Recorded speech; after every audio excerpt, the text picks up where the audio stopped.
Silver State Trains. It's back at it again with a quick little video update. I'm introing my new quick little, I guess, intro video, if you will. Let me know what you guys think. If you like it, if you don't like it, if you would prefer to see something else, but let me know your thoughts. I don't have a whole lot of options with my video editing software that I have. And plus, you know, I'm just not a very creative person at times, so this is kind of what I came up with what I have at hand, because I also didn't really want to make a video intro that I'll use for the foreseeable future with the sea of brown, so or you know, purple foam and no scenery. So I did what I thought looked kind of cool, but y'all let me know what you think in the comment section. And also this weekend, I'm only doing a little bit of work. I have my family in town, so I've been a little bit busy this weekend, and we have some thunderstorms rolling in, so I want to partake in that.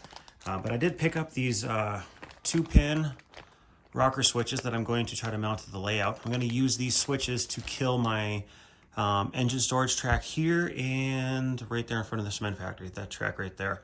I want to kill power to those, so that way when I have sound engines or whatnot, I can have them stationed there on that track and I can hit the switch and just kill the power.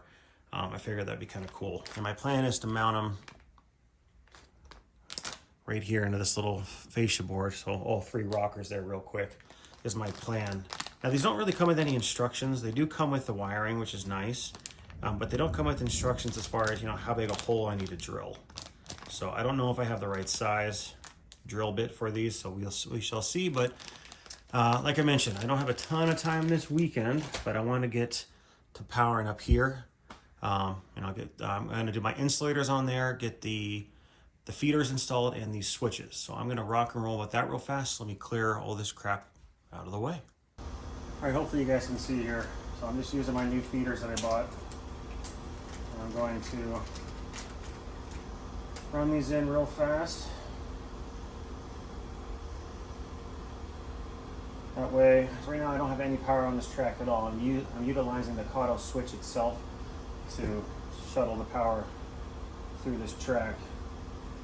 So this way, I'll have a dedicated feeder per track line. Going way up there in a minute.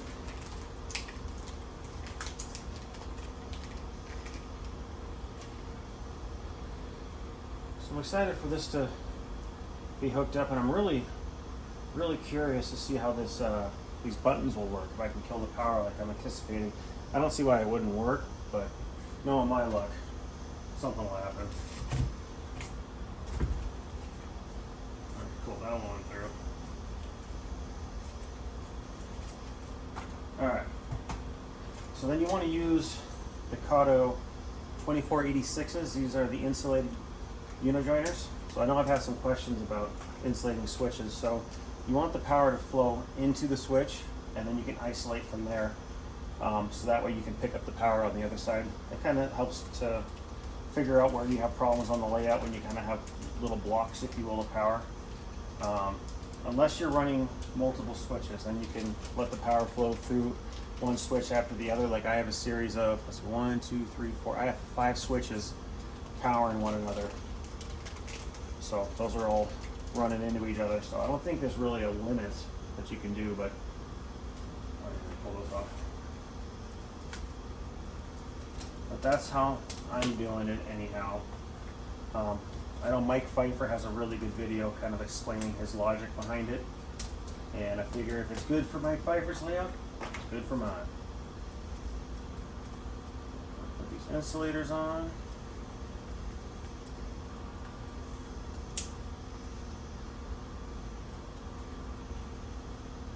Oh, it is a hot one. I don't know about where you guys are at, but my garage is probably 110. So if it looks like I'm melting, I am.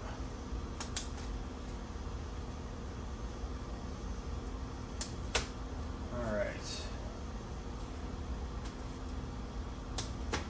That in.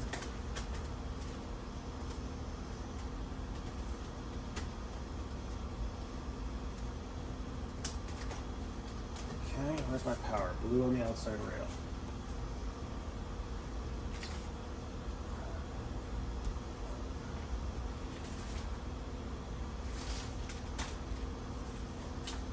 All right,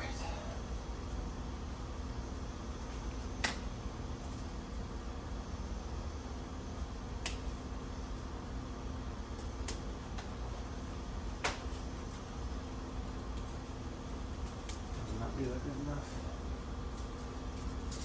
Sometimes if you don't line up your holes, even though I'm drilling a plenty big enough hole, I drilled it too far forward, so now my switch wire, or my feeder wire, doesn't have enough room under the track.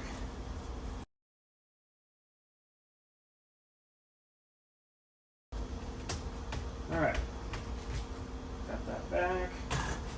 Everything still fits. So my plan is with these switches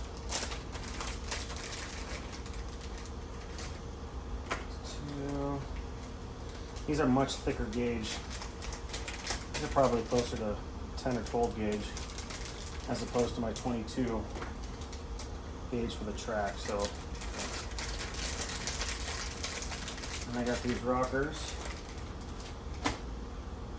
So my planning is I'll pick one, maybe the blue or the white, and I'll just cut the wire, and then it'll go into the switch, out of the switch, and can kind of continue on just one side. I think that should be enough for what I need to do. But I just need to find out how big I need to drill these holes. And I don't think it says on here. Of course not.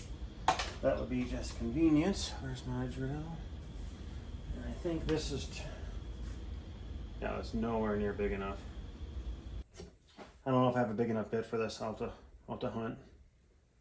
But for now, just gonna do it up. So this is the idea that I'm planning. I'll have to come back with a bigger drill bit. Might have to go buy one. I'm not sure if I have it. But this is my concept anyway. All right, let's see if my hard work paid off. So let's bring in old 5787 in here and see if it works. All this power, sweet, and then no power. Power. All right, let's try the other lane.